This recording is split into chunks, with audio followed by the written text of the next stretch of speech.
Do you know who would make medical and financial decisions for you if you were in an accident or in a coma? Well, stick around. I'm about to explain it.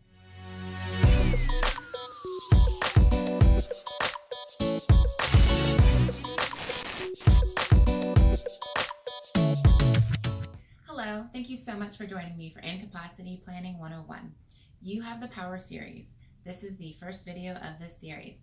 I am the estate planning mom, and my name is Krista Hermans. I am an estate planning attorney licensed in California, and I help families with minor children protect their families and children through estate planning. Please make sure to click that subscribe button and hit that bell to be notified when new videos are released every Thursday. During this series, we are focusing on incapacity planning and the things that you can do to make sure that you have a plan in place. Today, we are talking about conservatorship or guardianship, and that has to do with being in the court system. What exactly is a conservatorship or guardianship? Well, it is a public court proceeding where a judge can appoint someone to take control of your assets and make all personal and financial and medical decisions on your behalf. Okay, it's generally done under court supervision. And the person that's appointed by the judge may not be somebody that you would want, right? It could be a family member that you would never want making decisions for you, or it could be a complete stranger, okay? Additionally, having to go through this proceeding is going to be very costly for your family and for yourself, as well as very time-consuming for them.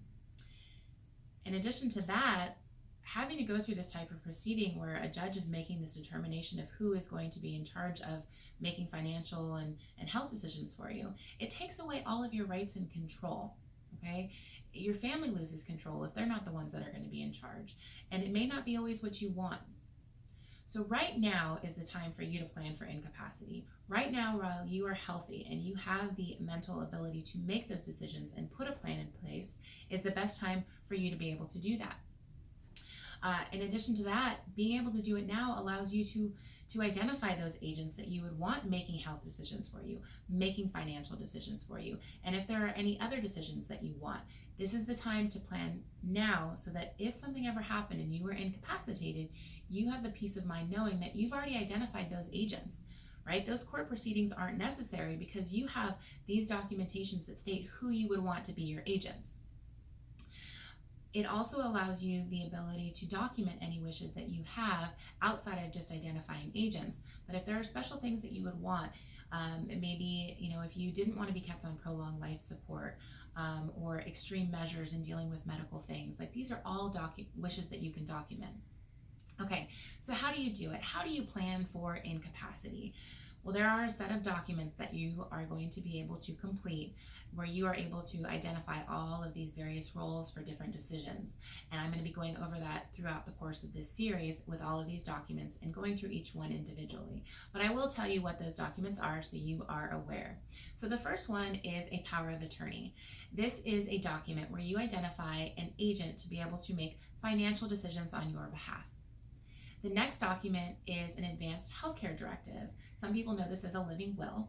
And this document, it's very similar to the power of attorney, but it allows you to identify an agent to be able to make healthcare decisions on your behalf. It also allows you to put in some end-of-life decisions, if you want to be cremated or buried, not kept on prolonged life support with extreme measures, those type of things. Additionally, there's a HIPAA authorization. This allows you to list people that you would want to be able to talk to doctors, get medical information, pull medical records, and be able to actually find out what's going on if you were incapacitated. There's also a will, making sure that your wishes are known on who you want your stuff distributed to, nominating guardians for your kids. Next is a trust. So this is a really great planning tool for incapacity because it allows you to have specific instructions on how to care for yourself if you have a trust and you were incapacitated. And then the last one is a guardian nomination. So we do this for both long-term and short-term, and it's mostly just making sure that you've identified people that you would want to be able to raise your children, whether in the short term or the long term, if you were incapacitated, but knowing that you had a plan in place.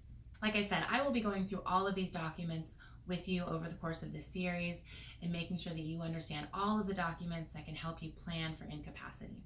Thank you so much for joining me, and don't forget to click that subscribe button and hit that bell, and please comment with any incapacity planning questions that you may have below. Thanks again.